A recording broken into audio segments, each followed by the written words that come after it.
सो day 3 आज हम लोग करेंगे एक chapter 12 and chapter 5 consumer protection and organising.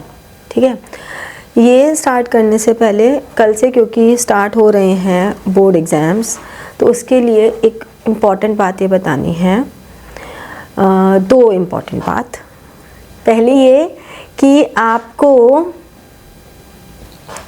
जो अपना क्वेश्चन नंबर लिखना है वो लेफ़्ट मार्जिन में ही लिखना इस साल से CBSE ने कंपलसरी कर दिया है। ठीक है।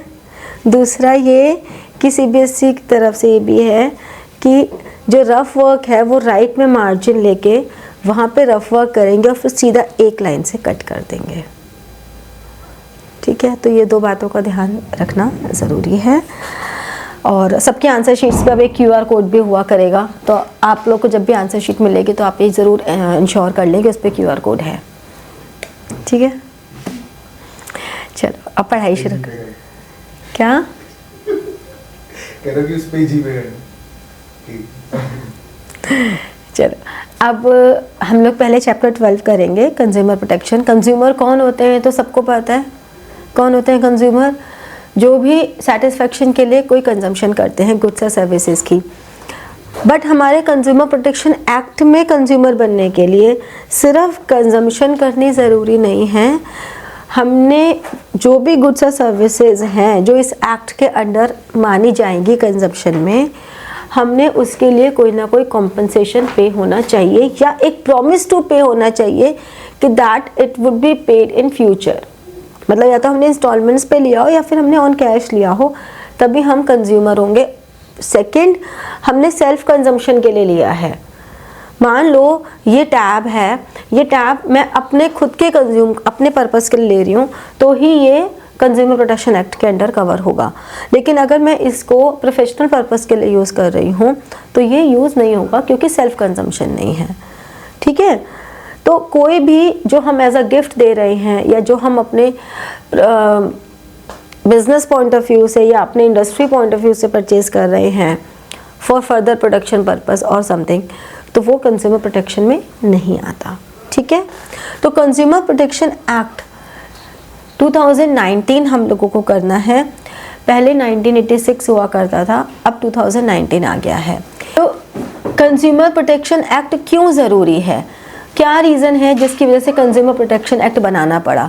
क्योंकि बहुत सारी फ्रॉडुलेंट एक्टिविटीज़ ऐसी होती थी जिससे कंज्यूमर्स को नुकसान होता था। ठीक है ना, नकली सामान हो गया, जैसे काउंटरफीट गुड्स कहते हैं। ठीक है, फ्रॉडुलेंट एक्टिविटीज़, गलत रॉन्ग मेजरमेंट हो गए, इन्फीरियर सब्सटेंसेस वाले गुड्स आ गए मार्केट में। ठीक है, अडल्ट्रेटेड गुड्स हो गए। इन सब से लोगों को ग्रीवियंसेस जो भी ये हैं, इन सब से बचाने के लिए, इन सब के अगेंस्ट एक्शन लेने के लिए सब स्टैंडर्ड गुड्स या हमने सर्विसेज की कमिटमेंट कर दी, उसके लिए मैंने एक कमिटमेंट दे दी कि जो मुझसे पढ़ेगा उसके 100 नंबर पक्के हैं, लिख के दे दिया मैंने 100 नंबर पक्के हैं। बट ये फॉल्स कमिटमेंट हम नहीं दे सकते हैं। अगर मैंने ये चीज़ रिटर्न में दे दी, अगर कोई भी आपको ये बोले ना कि उस जगह एडमिशन पक्का है, हम करा देंगे इतने पैसे देके, उनसे कहना ठीक है आप हमें रिटर्न में दे दो ये चीज़। अभी 12th के बाद ये बड़ी प्रॉब्लम्स आने वाली होती हैं। आप लोगों के पास बहुत कॉल्स आते रहेंगे कि आपको उस यूनिवर्सिटी में उधर इधर कहीं पे भी एडमिशन हम यहाँ करा देंगे, आप बोलो कौन सी यूनिवर्सिटी में करना है, सबके चार्जेस की लिस्ट होगी। तो कोई भी ऐसा कमिटमेंट देता है तो उनसे ये बोलो कि ठीक है हम आपको 50,000 रुपये दे रहे हैं, 1 लाख रुपये दे रहे हैं, आप हमें लिख के दो कि गारंटी है कि आप उधर एडमिशन करा दोगे और इसी पर्टिकुलर कोर्स में कराओगे, गारंटी से लिख के दो। कोई लिख के नहीं देगा क्योंकि आप ये फॉल्स कमिटमेंट कर ही नहीं सकते। अब अगर दिल्ली यूनिवर्सिटी में CUET के थ्रू एडमिशन हो रहा है तो वहाँ के जो लेक्चरर्स हैं, जो वहाँ काम कर रहे हैं, जॉब कर रहे हैं, उनके बच्चों का एडमिशन भी अब नहीं पॉसिबल है, तो कोई पैसे देके तो कहाँ से करा देगा। तो इन झूठे वादों में बिल्कुल ना आए। तो इनसे ही जो हमारी गड़बड़ी मचती हैं उसके लिए कंज्यूमर प्रोटेक्शन एक्ट आता है। ठीक है, डुप्लीकेट गुड्स, कोई भी वेट एंड मेजर्स में मैल फंक्शनिंग होती है, ओवर चार्जिंग, जैसे कि रेलवे स्टेशन पे बहुत होता है, एक 15 रुपए की पानी की बोतल, 10 रुपए की पानी की बोतल 5 रुपए एक्स्ट्रा भी मिलती है। अब अगर आप उनसे बहस करो तो कह दोगे मत लो, ठीक है ना, तो मत लो तो फिर इंसान को प्यास लग रही है तो पानी तो पिएगा ही, बट दैट इज़ रॉन्ग। हाँ, पहाड़ों पे जो हिली एरियाज़ है वहाँ पे दे कैन चार्ज मोर, क्योंकि वहाँ पर उनको नीचे से ऊपर तक सामान लाना होता है। हाँ, तो वो ट्रांसपोर्टेशन कॉस्ट की वजह से वो कर सकते हैं, बट जहाँ पे कोई ऐसे वो नहीं है, प्रॉब्लम्स नहीं है, वहाँ पे आप ओवर चार्जिंग नहीं कर सकते। इसके लिए भी ब्लैक मार्केटिंग के लिए इन्फीरियर गुड्स को सप्लाई कर देते हैं, उसके लिए डिफेक्टिव गुड्स के लिए। तो या तो आप बोल के करो, जैसे कि बहुत सारे जो ब्रांड्स होते हैं उनका एक शोरूम होता है जिसको हम सेकेंड्स का शोरूम कहते हैं। सेकेंड्स का मतलब वो ये नहीं होता कि वो किसी ने यूज़ किया हुआ है, सेकेंड हैंड नहीं है। सेकेंड्स और सेकेंड हैंड में डिफरेंस होता है। सेकेंड्स का मतलब क्या होता है, जैसे कि फ्रिज है, मान लो फ्रिज में लॉक होता है, वो लॉक ख़राब हो गया, ठीक है ना, तो वो सेकेंड्स में बेच देते हैं कम पैसों पे, ठीक है। मान लो मेरे जैसा घर जहाँ पे कोई छोटा बच्चा नहीं है, मुझे लगता है लॉक से क्या फ़र्क पड़ता है, लेकिन अगर मुझे 20,000 की चीज़ 15 में मिल रही है, 12,000 में मिल रही है तो ले लो। या कोई एसी है, अब आप न्यू एसी खरीदोगे तो न्यू एसी मान लो आपका 40,000 का है। अब एक कोई इनका एसी का पीस था जिसमें उनको लोडिंग अनलोडिंग करते समय स्क्रैच आ गया, जैसे ही स्क्रैच आ गया वो सेकंड्स में चला गया, और वो 40,000 का एसी शायद आपको 30 में मिल जाए। तो उनके अलग से शोरूम्स होते हैं सेकंड्स का सामान के, जो लोग इन चीज़ों पे कॉम्प्रोमाइज़ कर सकते हैं, जैसे हम तो बहुत कर सकते हैं, तो हम ऐसी जगह से चीज़ें ले सकते हैं। सेकंड हैंड गुड्स कोई कौन सी हुई, जो किसी ने पहले यूज़ की हुई है। तो आप कायदे से सेकंड्स की चीज़ को बोल के सेकंड्स का बेचो, आप उसको फर्स्ट हैंड में नहीं बेच सकते। वो जो रॉन्ग प्रैक्टिसेस हैं उनके अगेंस्ट कंज्यूमर प्रोटेक्शन में बात की जा सकती है, ठीक है। तो अगर हमसे बोला जाए why there is a need to launch consumer protection, तो physical safety of consumer, access to information, corporate social responsibility भी है, कंज्यूमर सेटिस्फेक्शन भी है, सोशल जस्टिस एंड ट्रस्टीशिप भी है, and survival and growth of business भी है। These are all the reasons, ठीक है। तो अगर हम कहते हैं कि कंज्यूमर प्रोटेक्शन एक्ट कंज्यूमर के पॉइंट ऑफ व्यू से क्यों इम्पॉर्टेंट है, क्योंकि कंज्यूमर बहुत ज़्यादा फैला हुआ है, कंज्यूमर इग्नोर है, इग्नोरेंस ऑफ कंज्यूमर है, तो उसको सब बताना, उनको एजुकेट करना। अनऑर्गेनाइज्ड है हमारा कंज्यूमर, तो उस अनऑर्गेनाइज्ड कंज्यूमर को इंफॉर्मेशन देना, ठीक है ना। जो हमारा एक्सप्लॉयटेशन है कंज्यूमर के अगेंस्ट, जैसे कि अभी हम रिस्पॉन्सिबिलिटीज़ की भी बात करेंगे कि कंज्यूमर की कुछ रिस्पॉन्सिबिलिटीज़ होती हैं। सिर्फ हम अधिकारों की बात नहीं करेंगे, हम सिर्फ राइट्स की बात नहीं करेंगे, हम रिस्पॉन्सिबिलिटीज़ की बात भी करेंगे। लेकिन कुछ ना कुछ इस तरह से अडल्ट्रेटेड, जैसे सब्जी वाला मान लो सब्जी कम दे दी, ठीक है, तो ये सब क्या है, ये सब कंज्यूमर को एक्सप्लॉइट किया जा रहा है। बहुत बड़ा एग्जांपल जो आजकल चल रहा है मिल्क को लेकर, इतनी सारी ऐप्स हैं जो आपको कहते हैं कि हम आपको घर पे सामान देंगे, मिल्क हो गया और भी बहुत सारी कंज्यूमेबल आइटम्स हो गई। अब होता क्या है, नॉर्मली हमारी ड्यूटी क्या है, हम शॉप पे भी जाएं तो हमारी रिस्पॉन्सिबिलिटी क्या है कि अगर हमने ब्रेड खरीदी, दूध खरीदा, तो हम उसकी एक्सपायरी कंजम्पशन देख लें कि कब तक कंजम्पशन कर सकते हैं। लेकिन जब आप ऑनलाइन ऑर्डर कर रहे हो घर बैठे, तो ऑनलाइन ऑर्डर करने में क्या हो रहा है, पैसा वो सामान आ रहा है, आने के बाद आपने उसे यूज़ कर लिया, क्योंकि आपके पास इतना टाइम ही नहीं है कि आप जाके लेकर आए, तो आपने ऑर्डर कर दिया और आते आपने अरे फटाफट लेट हो रहे हैं जल्दी से, क्योंकि 7 मिनट्स में 8 मिनट्स में वो डिलीवरी दे रहे हैं। तब तक हमने सैंडविचेस की तैयारी की, चाय का पानी रखा, ऑर्डर किया, सामान आया, सैंडविच बनाया, चाय में दूध डाला और यूज़ कर लिया। बाद में हम देख रहे हैं उसकी एक्सपायरी आज की थी या कल है सिर्फ, इसीलिए हमें इतने डिस्काउंट पे चीज़ें मिल रही हैं। तो ऑलवेज रिमेंबर, फ्री में कभी कुछ नहीं मिलता। जब भी कोई चीज़ आपको फ्री में मिलने लग जाती है, जब भी कोई चीज़ आपको ईजिली ऐसे मिलने लग जाती है, तो उसके पीछे क्या है ज़रूर देख लेना चाहिए, ठीक है। तो कंज्यूमर की ब्लैक मार्केटिंग, रॉन्ग एडवर्टाइजमेंट, इन सब के थ्रू काफ़ी मिसलीड करते हैं, तो वो सब चीज़ें ज़रूर देखनी चाहिए। अगर हम बिज़नेस के पॉइंट से देखें तो बिज़नेस का लॉन्ग टर्म इंटरेस्ट तो है ही। अगर एक सेटिस्फाइड कंज्यूमर होगा तो एक बिज़नेस तो हमेशा ग्रो करेगा। भाई आपका कोई भी कंपनी, कोई भी अपनी सर्विस या गुड्स के लिए अगर आपको ऐसे बोल रही है कि ये गुड्स या सर्विसेज से आपको ये यूटिलिटी मिल रही है और आप उन्हें सेटिस्फाई कर रहे हो, तो लॉन्ग टर्म इंटरेस्ट सेटिस्फाई हो रहा है। आप सोशल रिस्पॉन्सिबिलिटी तो फुलफिल कर ही रहे हो बिकॉज आप सोशल रिसोर्सेज को यूज़ कर रहे हो। और गवर्नमेंट इंटरवेंशन, जब आप पूरा कंज्यूमर प्रोटेक्शन एक्ट को फॉलो करते हो तो गवर्नमेंट का भी इंटरवेंशन रहता है। गवर्नमेंट जो भी गवर्नमेंट के स्टेप्स हैं गवर्नमेंट उन्हें इंटरफेयर करती ही करती है, ठीक है। फिर हम बात करते हैं कंज्यूमर के राइट्स की। राइट टू सेफ्टी, क्या है राइट टू सेफ्टी? ये फटाफट से बताते जाओ वरना सो जाओगे तुम कहानी सुनते सुनते सब। हाँ, राइट टू सेफ्टी क्या है? उसको पता होना चाहिए कि जो भी प्रोडक्ट वगैरह उसमें क्या क्या चीज़ें हैं, किस चीज़ से राइट टू इन्फॉर्म्ड है ये कि कंज्यूमर को ये पता होना चाहिए कि ये वैसे रेड और ग्रीन डॉट होता है, उसके स्टैंडर्डाइजेशन मार्क होते हैं, उसके इंग्रेडिएंट्स होते हैं, प्रिकॉशंस होती हैं, ये राइट टू बी इन्फॉर्म्ड है। राइट टू सेफ्टी है कि प्रोडक्ट जो यूज़ कर रहे हो उससे आपको कोई हार्म नहीं होना चाहिए, साइकोलॉजिकल या फिजिकल। हाँ, आपको फिजिकल या साइकोलॉजिकल कोई हार्म नहीं होना चाहिए, राइट टू सेफ्टी है, कंज्यूमर का राइट है ये कि आपने अगर फूड प्रोडक्ट्स हैं तो फूड प्रोडक्ट्स में FPO, अगर वो फ्रूट्स रिलेटेड प्रोडक्ट है तो FPO, और अगर वो एग्रीकल्चरल व्हीट पल्सेस हैं, ऑयल है तो एग मार्क। ध्यान रखना FPO फ्रूट जैसे जैम हो गया, स्क्वैश हो गया, ये सब पे FPO होता है, लेकिन जो ऑयल हो गए, व्हीट पल्सेस, फ्लोर, इन सब में एग मार्क होता है।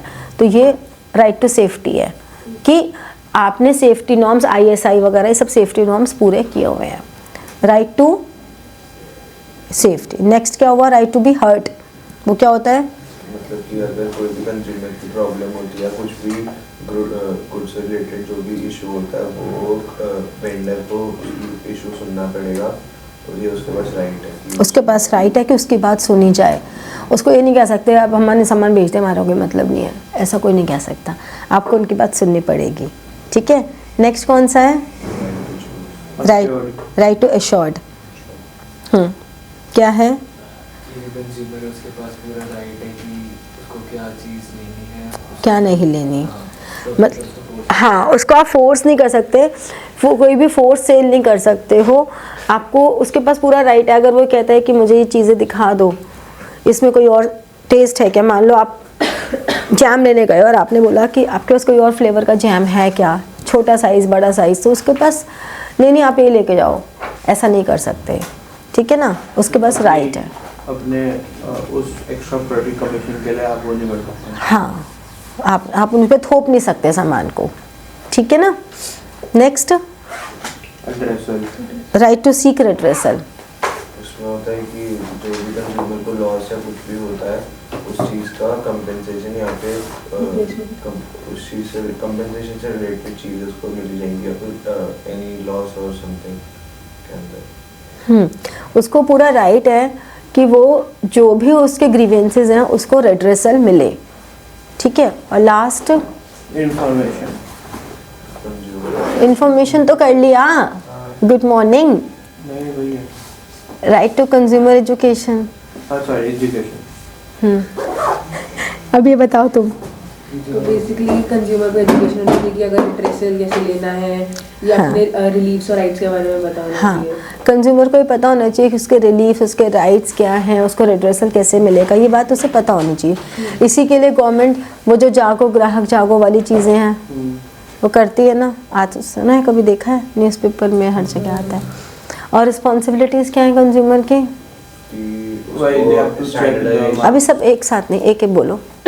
स्टैंडर्डाइज प्रोडक्ट्स देखना चाहिए, मार्क देखने चाहिए स्टैंडर्डाइजेशन के, और इंफॉर्मेशन वगैरह पढ़नी चाहिए, उसको इन्फॉर्मेशन पढ़नी चाहिए, क्वालिटी कॉन्शियस होना चाहिए, क्वालिटी कॉन्शियस होना चाहिए, उसके प्रोडक्ट के इंग्रेडिएंट्स या फिर उन सब चीज़ों के बारे में उसको नॉलेज, पूरी लेबलिंग पता नीचे पढ़ना चाहिए, सेल्समैन के इन्फ्लुएंस में नहीं होना चाहिए, इन्फ्लुएंस नहीं होना चाहिए। और एक बहुत इंपॉर्टेंट है, जो किसी ने नहीं बोला, जो कंज्यूमर है उसको अरे, बार्गेन जितना करना है कैश वो कर में सकता लेना है। चाहिए।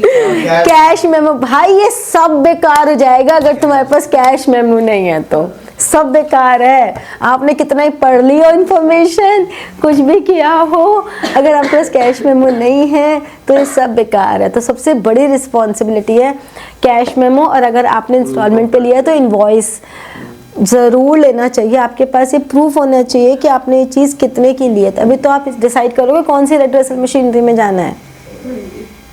तो ये मोस्ट इम्पॉर्टेंट, बाकी सब तो फिर हैं ही, ठीक है। फिर हम कहते हैं क्या क्या तरीके हैं कंज्यूमर प्रोटेक्शन को लेकर, क्या what are the ways and means. तो सेल्फ रेगुलेशन बाय बिजनेस, तुमने हर एक बिजनेस प्रोडक्ट के लेबल पे देखा होगा कि कंज्यूमर केयर, कॉल सेंटर, इनका नंबर दिया होता है ना। फिर बिजनेस एसोसिएशंस होती हैं, बहुत सारी बिजनेस एसोसिएशन है, HHM वगैरह करके, association of chambers of commerce, ये सब है। कंज्यूमर अवेयरनेस, कंज्यूमर ऑर्गेनाइजेशंस, ये सब हैं जो कि कंज्यूमर प्रोटेक्शन एक्ट के लिए अवेयरनेस फैलाती हैं।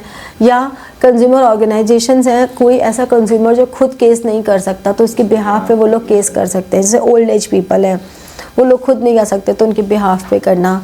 कंज्यूमर जो हमारा वाइड स्प्रेड कंज्यूमर्स है, उन सारे कंज्यूमर्स को एक सिंगल बैनर में लेकर आना, ठीक है। जैसे कि अभी हम लोगों ने एक प्रॉपर्टी में इन्वेस्ट किया था 2013 में, कितने साल हो गए, 10-11 साल हो गए। हमें उन्होंने कहा था 2016 में हम पोजीशन दे देंगे, अभी तक हम कुछ भी नहीं हुआ है, कुछ भी नहीं हुआ है, मतलब पोजीशन तो बहुत दूर की बात है। तो अब हम सारे कंज्यूमर्स हैं, all over India, all over world फैले हुए हैं। तो फिर एक एसोसिएशन बनी और उस एसोसिएशन ने सारे कंज्यूमर्स को इकट्ठा किया। अब हम सब लोग उस एसोसिएशन पर बेस्ड हैं, क्योंकि हम सब लोग अपने सब छोड़ के उस एसोसिएशन ने ये काम उठाया कि हम आपके बिहाफ पे केस फाइल करेंगे, हम आपके बिहाफ पे ये सब करेंगे। तो they are taking all the activities. तो क्योंकि कंज्यूमर इतना वाइड स्प्रेड है, हर कोई उठ के तो नहीं आ सकता। अगर नोएडा में है तो नोएडा में हर कोई तो उठ के नहीं आ पाएगा। तो इतने सारे कंज्यूमर्स को उन्होंने एक साथ किया कि आप सब अपना अपना काम करिए, हम करेंगे, ठीक है। तो ये सब भी होता है। तो इस तरह से अलग अलग तरीके हैं जिनसे हम कंज्यूमर प्रोटेक्शन को एग्जीक्यूट कर सकते हैं। फिर हमारे पास रेड्रेसल एजेंसीज आती हैं। 3 रेड्रेसल एजेंसीज हैं,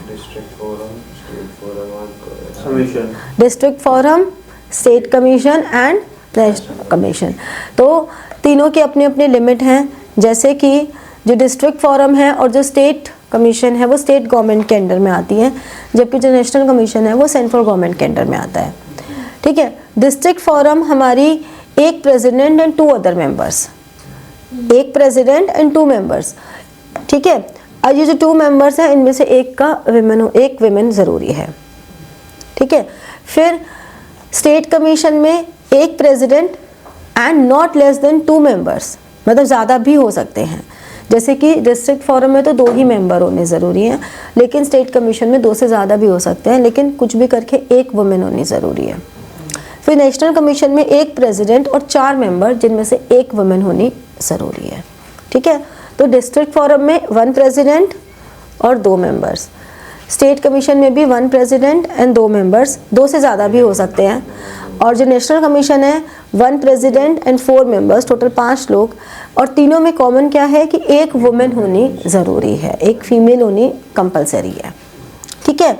किस तरह की कंप्लेंट कर सकते हैं? डिस्ट्रिक्ट फोरम में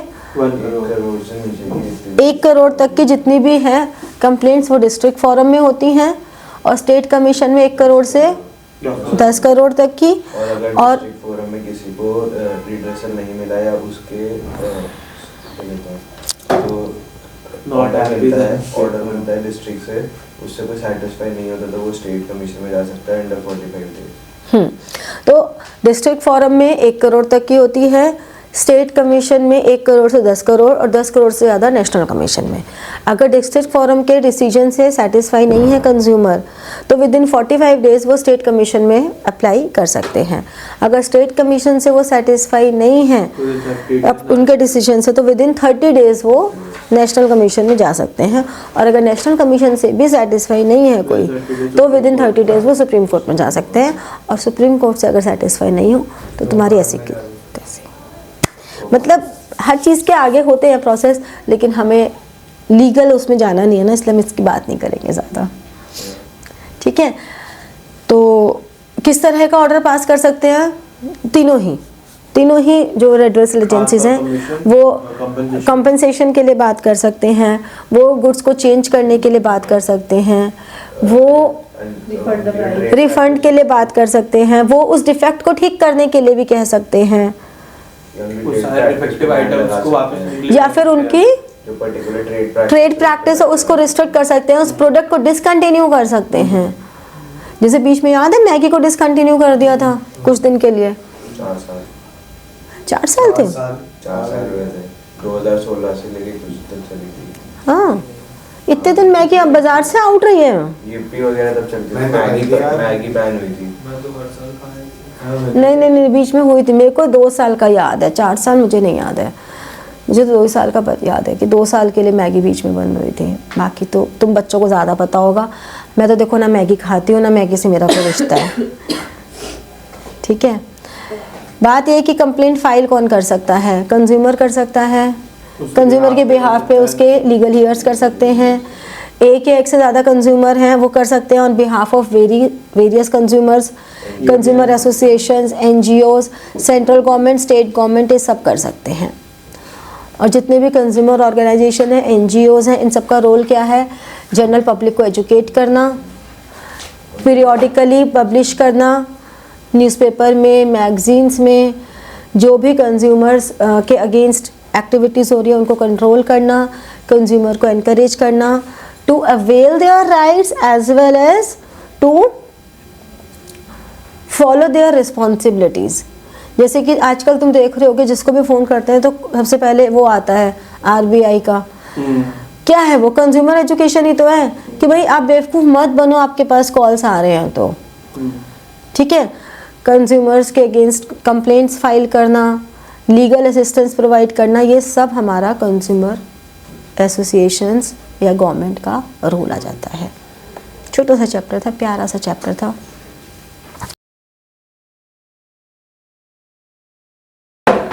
सो next chapter is organising. Organising का मतलब क्या होता है? आइडेंटिफाई करो वेरियस एक्टिविटीज़, उनकी ग्रुपिज्म करो।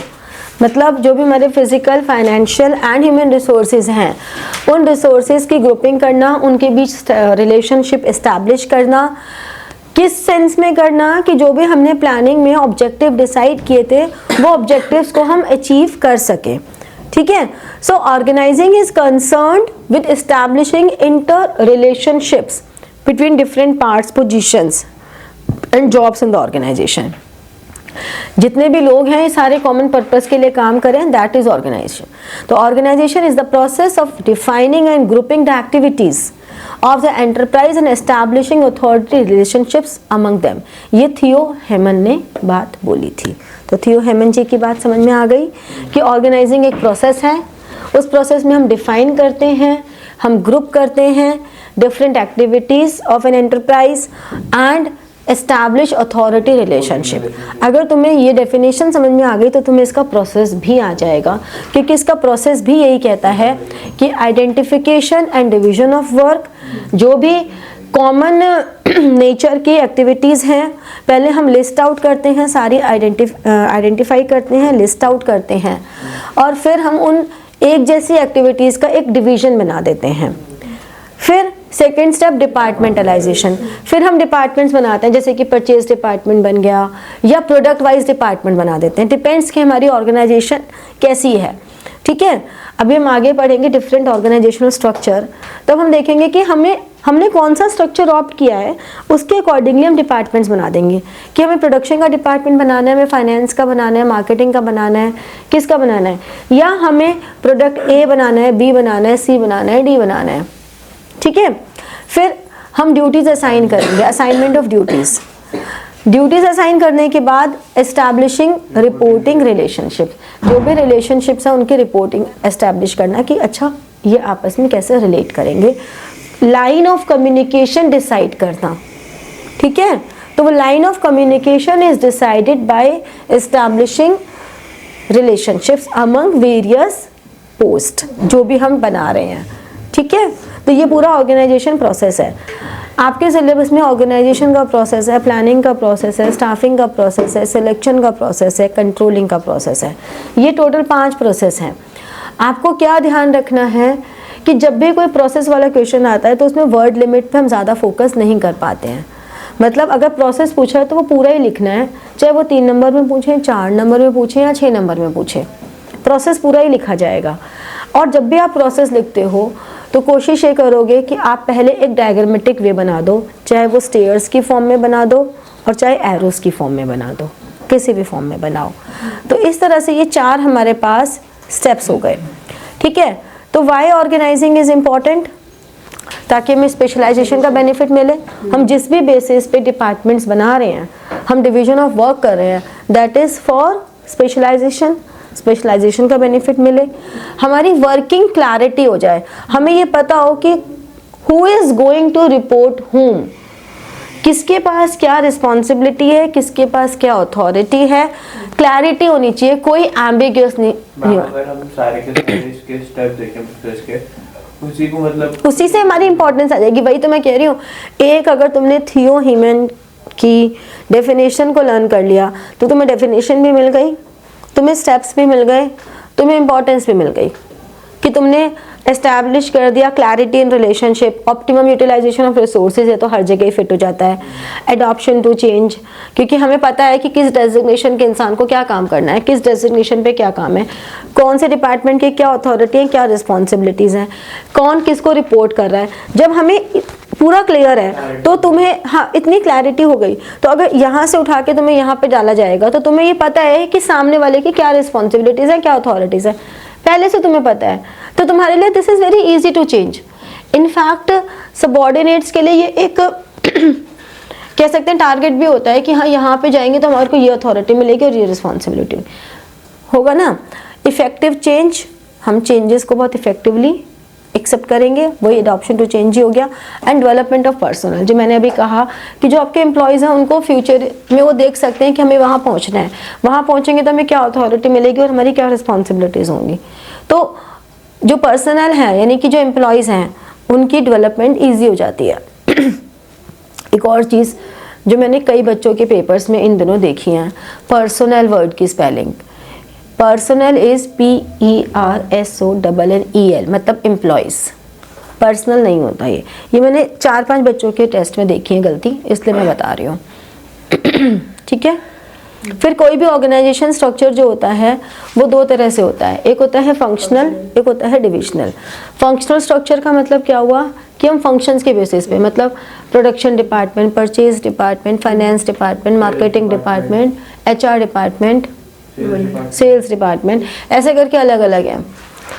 या फिर हमारा डिविजनल स्ट्रक्चर है, टॉयज़ का है, फुटवियर का है, गारमेंट्स का है, कॉस्मेटिक्स का है, फिर उसके अंदर में हम फंक्शनल भी बना सकते हैं। It all depends on the organisation. जैसे किसी स्कूल में तुमने देखा होगा जो एडमिन होता है वो सबका एक ही होता है, ठीक है ना। हर एक, जैसे कि मान लो स्मॉल मिडिल डिवीज़न है, किंडरगार्टन डिवीज़न है, सीनियर क्लासेस का डिवीज़न है, 3 अलग अलग डिवीज़न बने हुए हैं स्कूल में। 3 अलग अलग बिल्डिंग भी हो सकती हैं किसी स्कूल की, तीनों के प्रिंसिपल भी अलग अलग हो सकते हैं, यहाँ तक भी हो सकता है।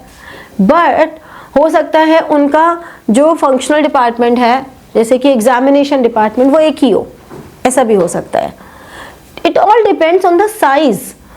ऐसा हमारा कोई रूल नहीं है, डिपेंड करता है कि हमारा जो एंटरप्राइज है, जो हमारी ऑर्गेनाइजेशन है, उसका साइज़ कितना है, हम कितना स्पैन ऑफ कंट्रोल चाहते हैं।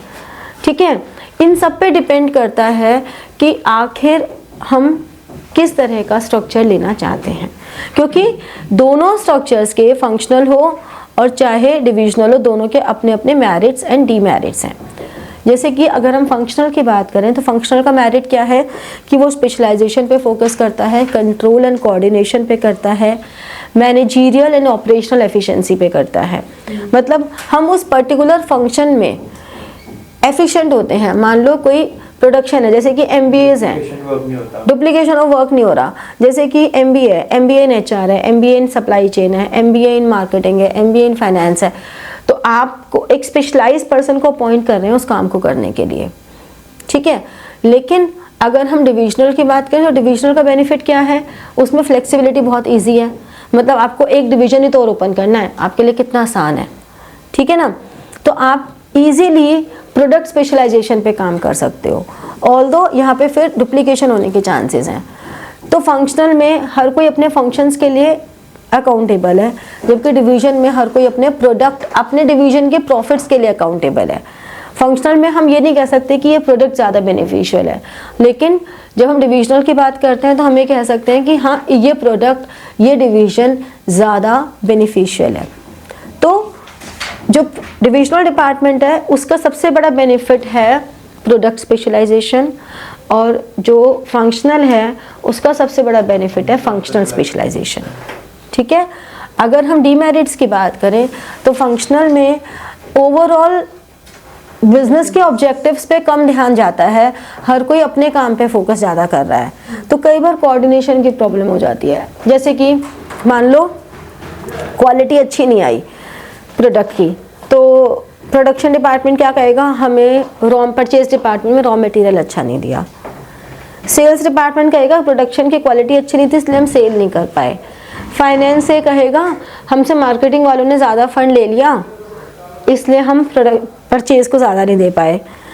तो सब एक दूसरे के ऊपर अपनी अपनी गलतियाँ, एलिगेशंस लगा सकते हैं, कॉन्फ्लिक्ट्स ज़्यादा हो जाते हैं, कोऑर्डिनेशन की प्रॉब्लम कम होती है, कोई भी अकाउंटेबल नहीं है प्रॉफिट्स के लिए, हर कोई अपना अपना पार्ट प्ले करने में लगा हुआ है। जबकि डिविजनल में ये फ़ायदा होता है, बट डिविजनल का नुकसान क्या है, हर कोई अपने प्रोडक्ट की सोच रहा है, वो दूसरे प्रोडक्ट की नहीं सोच रहा। तो ओवरऑल कंपनी की नहीं सोच रहे हैं, अपने अपने प्रोडक्ट की सोच रहे हैं। मतलब आप स्कूल में हो तो आप इस पॉइंट से सोचो कि हर टीचर अगर अपने सब्जेक्ट की सोचने लग जाए, मैं अपने सब्जेक्ट की सोचूं, तो आप प्रेशर तो आपके ऊपर आ रहा है सारा।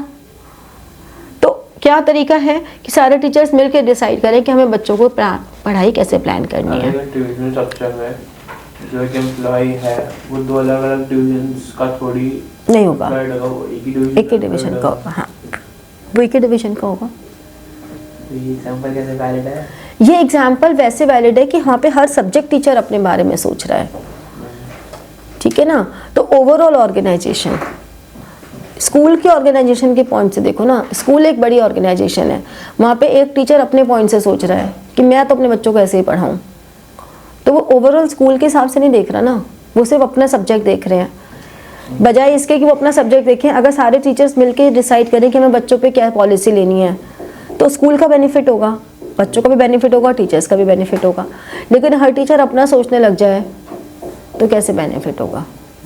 टीम स्पिरिट वाली बात हो जाती है ना, ठीक है। तो ये हमारे पास आता है कि यहाँ पर हर मैनेजर अपना अपना सोचता है। तो जहाँ पर मल्टी प्रोडक्ट कंपनी हो वहाँ डिविजनल स्ट्रक्चर इज़ गुड, लेकिन जहाँ पर high degree of functional specialisation की ज़रूरत हो वहाँ पे फंक्शनल स्ट्रक्चर इज़ गुड, ठीक है। फिर इसमें नेक्स्ट हमारे पास आता है डेलीगेशन। डेलीगेशन का मतलब क्या है? अपने काम को डेलीगेट करना अपने सबऑर्डिनेट को, यानी कि downward transfer of authority and responsibility. तो डेलीगेशन के 3 मेन कंपोनेंट्स हैं, अकाउंटेबिलिटी, रिस्पॉन्सिबिलिटी एंड अथॉरिटी। तो कोई भी अकाउंटेबिलिटी को ट्रांसफ़र नहीं कर सकते हैं, आप सिर्फ और सिर्फ अथॉरिटी एंड रिस्पॉन्सिबिलिटी को करते हैं डेलीगेट। डेलीगेट कैसे कि फॉर द शॉर्ट टाइम होता है कि शॉर्ट टाइम के लिए आपने अपने काम को किसी दूसरे को सौंप दिया, बेनिफिट हो रहा है उससे कि आप कॉन्शियसली डेलीगेट कर रहे हो। जब कॉन्शियसली डेलीगेट कर रहे हो तो एम्प्लॉयज़ के लिए मोटिवेटेड फील हो रहा है, और जो मैनेजर है वो हो सकता है कोर एक्टिविटीज़ पे फिर ज़्यादा फोकस कर पाए, समझ रहे हो। तो वो कोर एक्टिविटीज़ पे ज़्यादा फोकस कर पाएंगे, सबऑर्डिनेट ज़्यादा मोटिवेटेड फील करेंगे, और ये डेलिबरेटली कॉन्शियसली की गई एक्टिविटी है। ऐसे नहीं हो सकता कि मैनेजर को पता ही नहीं है कि मैंने डेलीगेट कर दिया, मतलब मैनेजर अकाउंटेबल है, वो ये नहीं कह सकते अरे मेरे को पता ही नहीं चला मैंने कब डेलीगेट कर दिया। ऐसे नहीं होता, पता चलना चाहिए, ठीक है। एम्प्लॉय को कॉन्शियसली ये बताया जा रहा है कि you have to do work, तुम्हें करना है। मान लो मैं तुम्हें अभी ये बोल दूं कि ये चैप्टर तुम्हें पढ़ाना है, तो मैं ये सबके सामने बोल रही हूँ कि तुम्हें पढ़ाना है।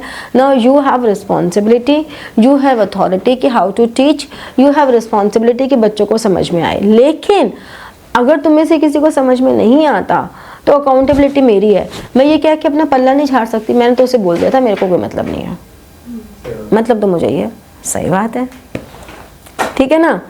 तो यहाँ पे भी थियो हीमैन जी ने एक बात बोली है, उन्होंने कहा delegation of authority merely means the granting of authority to subordinates to operate within prescribed limits।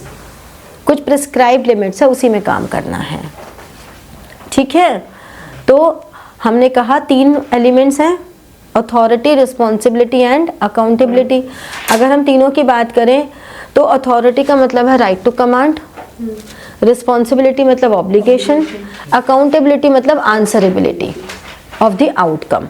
तो authority can be delegated, responsibility can not be directly delegated and accountability can not be delegated. फिर authority arises from formal position, एक formal position से authority आ रही है, जबकि responsibility delegation की वजह से आ रही है, और अकाउंटेबिलिटी रिस्पॉन्सिबिलिटी की वजह से अराइज हो रही है। तो अगर मैंने तुम्हें पढ़ाने को दिया तो मैं तुम्हें एक पोर्शन ऑफ रिस्पॉन्सिबिलिटी दे रही हूँ, बट रिस्पॉन्सिबिलिटी मेरी ज़्यादा रहेगी क्योंकि अकाउंटेबिलिटी सिर्फ और सिर्फ मेरी है, ठीक है। Authority downwards from superior to subordinate जा रही है, यानी कि सुपीरियर के पास अथॉरिटी ज़्यादा है और वो थोड़ा सा पोर्शन सबऑर्डिनेट को दे रहा है, बट रिस्पॉन्सिबिलिटी अपवर्ड, सबऑर्डिनेट की रिस्पॉन्सिबिलिटी कम है, वो उससे सुपीरियर को ज़्यादा जा रही है, ठीक है। और अकाउंटेबिलिटी तो है ही अपवर्ड, उसमें तो कोई बात ही नहीं है। तो इन सारी चर्चा के बाद हम ये कह सकते हैं कि डेलीगेशन इम्पॉर्टेंट क्यों है। इफेक्टिव मैनेजमेंट होगा, एम्प्लॉय डेवलपमेंट होगी, employees get more motivated, it facilitates growth of an organisation. जब भी हमारी ऑर्गेनाइजेशन को एक्सपैंड करना होगा, अब मुझे ये पता है कि यहाँ पर ये लोग हैं जो मुझे बहुत अच्छा असिस्ट कर रहे हैं अभी, तो मुझे अगर एक ब्रांच ओपन करनी है तो बहुत इजी है मेरे लिए उनको वहाँ पे असाइन करना। तो किसी भी ऑर्गेनाइजेशन में जैसे ही वो अपने सबऑर्डिनेट्स को तैयार कर देते हैं तो उनके लिए आसान होता है एक्सपेंशन करना, ग्रोथ करना, ठीक है। मैनेजमेंट हायरार्की का बेसिक यही बनता है, क्योंकि अभी आपने सबऑर्डिनेट्स को डेलीगेट किया।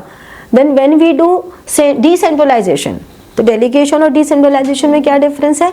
Delegation for the time being हो रहा है, डिसेंट्रलाइजेशन परमानेंट हो रहा है। तो आपके लिए डिसेंट्रलाइजेशन करने के लिए पहले डेलीगेशन करना ज़रूरी हो जाता है, और बेटर कोऑर्डिनेशन तो है ही, ठीक है। So this is all delegation. Decentralisation, अब डिसेंट्रलाइजेशन जैसे कि मैंने बताया कि डेलीगेशन ऐसे हो रहा है, इसने इसको दिया, इसने इसको दिया, इसने इसको दिया। डिसेंट्रलाइजेशन ऐसे ऐसे ऐसे हो रहा है, ऐसे ऐसे ऐसे हो रहा है। तो डिसेंट्रलाइजेशन में क्या हो रहा है कि हम स्पैन ऑफ कंट्रोल ज़्यादा हो रहा है, ठीक है, एक्सपेंशन हो रहा है। तो decentralisation refers to the systematic delegation of authority at all levels of management.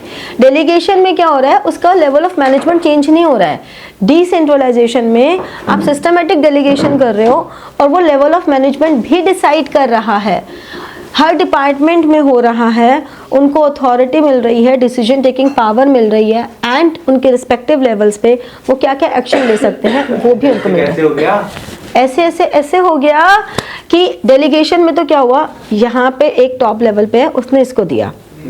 Decentralisation में जो ये दिया तो हमने इसको एक्सपैंड किया बिजनेस को, मतलब मैंने एक ब्रांच यहाँ पे खोली, एक यहाँ खोली, फिर एक यहाँ खोली, ये डिसेंट्रलाइजेशन हुआ।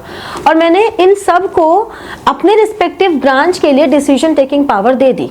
अब डिसेंट्रलाइजेशन डायरेक्शन तो नहीं होता डेलीगेशन में। आज पे आपने क्वेश्चन भी दिया था, सिर्फ और सिर्फ एक जो मैनेजर और सबऑर्डिनेट है उसी के बीच, जबकि डिसेंट्रलाइजेशन टू मैनी हो, मिडिल हो, या फिर मिडिल में ही अपने आप अंदर भी हो, बिल्कुल। और डिसेंट्रलाइजेशन में टॉप जो होता है वो मिडिल को अलग दे देता है पावर, लोअर को अलग दे देता है पावर, और फिर उनको एक्सपैंड कर देता है। डिसेंट्रलाइज 1 to many, डेलीगेशन में 1 to 1 हो रहा है, हाँ। डिसेंट्रलाइजेशन में 1 to many हो रहा है। तो ऐसे कैसे ऐसे ऐसे हुआ बेटा, देखो एक्सपैंड हो रहा है ना, एक्सपैंड हो रहा है, कैसे हुआ? क्योंकि मल्टीपल लोगों पे मल्टीपल ब्रांचेस खुली है उस बिजनेस पर्टिकुलर। एक बिजनेस है वो मैं अभी यहाँ पे दिल्ली में कर रही हूँ। दिल्ली में मैंने जब वो बिज़नेस किया तो मैं 2 दिन के लिए किसी मीटिंग में गई, मैंने अपने जो नीचे सबऑर्डिनेट काम कर रहा था मैंने उससे बोला 2 दिन के लिए तुम इसको काम कर लो, वो डेलीगेशन हो गया। अब वो सबऑर्डिनेट मेरा बिल्कुल रेडी हो गया, ऐसे करके मैंने बहुत सबऑर्डिनेट्स और हैं, और मैंने कुछ हायरिंग भी कर ली वहाँ पे। इस बात का हम यहाँ पे कोई चर्चा नहीं करते। अब अभी तक तो एक ही ब्रांच थी, अब मैंने मुंबई में भी एक ब्रांच ओपन कर ली, मैंने जयपुर में भी कर ली, मैंने कोलकाता में भी कर ली, सब जगह कर ली। अब क्या हो रहा है कि हर जगह मैंने एक एक ब्रांच हेड बना दिया, तो मैंने डेलीगेट तो किया ही, मैंने उनको समहाउ डिसीजन मेकिंग पावर भी दे दी, मैंने उनकी रिस्पॉन्सिबिलिटीज भी दी उस ब्रांच को चलाने की। तो this is called decentralisation. Centralisation और डिसेंट्रलाइजेशन में क्या डिफरेंस है? Centralisation is decision making power lies within the centre, जबकि डिसेंट्रलाइजेशन में अथॉरिटी, हम यहाँ पे डेलीगेशन में हम अकाउंटेबिलिटी बिल्कुल नहीं दे रहे हैं, जबकि डिसेंट्रलाइजेशन में हम सम पोर्शन ऑफ अकाउंटेबिलिटी भी देते हैं। समझ रहे हो? हम अथॉरिटी भी देते हैं, हम रिस्पॉन्सिबिलिटी भी देते हैं, हम अकाउंटेबिलिटी भी देते हैं। अब जो जयपुर ब्रांच का हेड होगा उसकी अकाउंटेबिलिटी है कि वो अपनी ब्रांच को अच्छा चलाए, उसकी अथॉरिटी भी है, उसकी रिस्पॉन्सिबिलिटी भी है। बट कोई ऐसा डिसीजन होगा जिसके लिए मैंने उन ब्रांच हेड्स को नहीं दिया अथॉरिटी, उसके लिए वो मुझसे बात करेंगे। इसलिए मैंने ऐसे ऐसे बोला कि डेलीगेशन सिर्फ ये है, यहाँ से यहाँ आया, डिसेंट्रलाइजेशन में यहाँ से यहाँ आया, फिर यहाँ वाले को भी दिया, फिर यहाँ वाले को भी दिया, और इन सबको थोड़ा थोड़ा दिया। Now they have power. मैंने जिसको डेलीगेट किया वो नीचे डेलीगेट नहीं कर सकता, लेकिन क्योंकि मैंने उसे डेलीगेट किया तो वो जनरली नहीं कर सकता, इमरजेंसी में कर दिया तो कर दिया। सिस्टमेटिक नहीं है ना, कुछ भी टेम्परेरी है। जबकि जब मैंने यहाँ पे डिसेंट्रलाइज किया तो वो डेलीगेट भी कर सकते हैं। तो ये डिफरेंस आ गया ना, इसलिए मैंने ऐसे ऐसे ऐसे बोला। ठीक है, ठीक है। तो हेनरी फियोल जी ने भी इस पर एक बात बोली है, क्या कि everything which goes to increase the importance of subordinates role in decentralisation, everything that goes to reduce it is centralisation. समझे कि सेंट्रलाइजेशन और decentral which goes to increase the importance of subordinates role is decentralization, everything that goes to reduce it is centralization। उसमें भी था principal में, principles में भी था। तो ये सेंट्रलाइजेशन और डिसेंट्रलाइजेशन है। तो डिसेंट्रलाइजेशन की इंपॉर्टेंस भी क्या है कि सबऑर्डिनेट्स को वही सेम चीज़ें मोटिवेट देते हैं, क्विक डिसीजन मेकिंग होती है, टॉप मैनेजमेंट को थोड़ा रिलीफ होता है, मैनेजरियल स्किल्स जो हैं वो फ्यूचर के लिए मैनेजरियल टैलेंट इम्प्रूव कर रहे हैं। सबऑर्डिनेट्स के अंदर इनिशिएटिव वाली फीलिंग आती है और आप बेटर कंट्रोल कर सकते हो। अगेन कोई भी ऑर्गेनाइजेशन की ग्रोथ के लिए decentralisation is must. If any organisation wants to grow तो उन्हें डिसेंट्रलाइजेशन पे आना ही पड़ेगा। क्यों? एक अकेला चना बाहर नहीं फोड़ सकता। One man can not perform all the activities, तो उनको ना स्टाफ चाहिए ही चाहिए। तो कोई भी ऑर्गेनाइजेशन अगर ग्रो करती है तो वो कभी एक अकेले के दम पे ग्रो नहीं करती। कोई भी ऑर्गेनाइजेशन अगर ग्रो करती है तो वो अपने एम्प्लॉयज़ के दम पे करती है, और उन एम्प्लॉयज़ की इंपॉर्टेंस हम अगले चैप्टर में पढ़ेंगे, अभी नहीं कर रहे हम उसे। ठीक है, इसलिए उसकी बात हम नहीं कर रहे। तो डेलीगेशन और डिसेंट्रलाइजेशन में डिफरेंस समझ में आ गया। फिर फॉर्मल और इनफॉर्मल। फॉर्मल ऑर्गेनाइजेशन क्या हो रही है? जहाँ पे सिस्टमेटिकली लाइन ऑफ कम्युनिकेशन है, जैसे कि हमने बैचेस बनाए, वो फॉर्मल ऑर्गेनाइजेशन है। इनफॉर्मल ऑर्गेनाइजेशन जो out of common perceptions, behaviour जो हम अनकॉन्शियसली बना रहे हैं। फॉर्मल ऑर्गेनाइजेशन कॉन्शियसली डेवलप हो रही है, जो एक कॉमन ऑब्जेक्टिव के लिए काम करने के लिए बैठे हैं। लेकिन इनफॉर्मल ऑर्गेनाइजेशन आपके पॉइंट ऑफ व्यूज मैच कर रहे हैं तो आप बना रहे हो, आपके टेस्ट प्रेफरेंसेस मैच कर रहे हैं तो आप बन रहे हो। इसमें कोई सबऑर्डिनेट या सीनियर नहीं होता। फॉर्मल में तो बाकायदा ये सबऑर्डिनेट, फिर ये सीनियर, ऐसे करके चेन है, और आपको ऑर्गेनाइजेशन की रूल्स एंड पॉलिसीज़ के अकॉर्डिंगली काम करना पड़ता है। इनफॉर्मल में कोई रूल्स एंड पॉलिसीज नहीं होती, ब्रो कोड होता है, सिस कोड होता है, ठीक है ना। हम आपस में कोड डिसाइड करते हैं, बाकी कुछ नहीं होता, कोई जूनियर सीनियर नहीं होता, सब बराबर होते हैं, ठीक है ना। तो ये फॉर्मल और इनफॉर्मल ऑर्गेनाइजेशन होता है। तो फॉर्मल ऑर्गेनाइजेशन में रिलेशनशिप इस्टेब्लिश होता है, हर डिपार्टमेंट आपस में कोऑर्डिनेटेड होता है, डेलिबरेटली डिजाइंड होता है, और मोर एम्फसाइजेस ऑन वर्क। जबकि इनफॉर्मल में originates within formal organization. अगर मैंने यहाँ पे बैचेस बनाए, अब सब अलग अलग बैच के बच्चे भी आपस में दोस्त अगर बन रहे हैं तो यहाँ पे मिले उसके बाद ही तो दोस्ती हो रही है।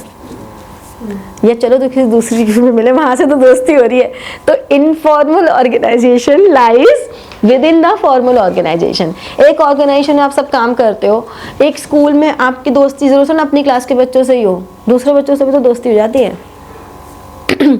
तो इंडिपेंडेंट चैनल ऑफ कम्युनिकेशन है, कोई डायरेक्शन नहीं है कि ऐसे ही जाएगा या ऐसे ही जाएगा, कैसे भी जा सकता है, ठीक है ना, फॉरवर्डेड मैसेजेस के थ्रू। स्पॉन्टेनियस होता है, बस आज हम मिले, आधा घंटा बैठे हो, दोस्ती हो गई। तो ये इनफॉर्मल ऑर्गेनाइजेशन हो गया, कोई डेफिनेट स्ट्रक्चर नहीं है इसका।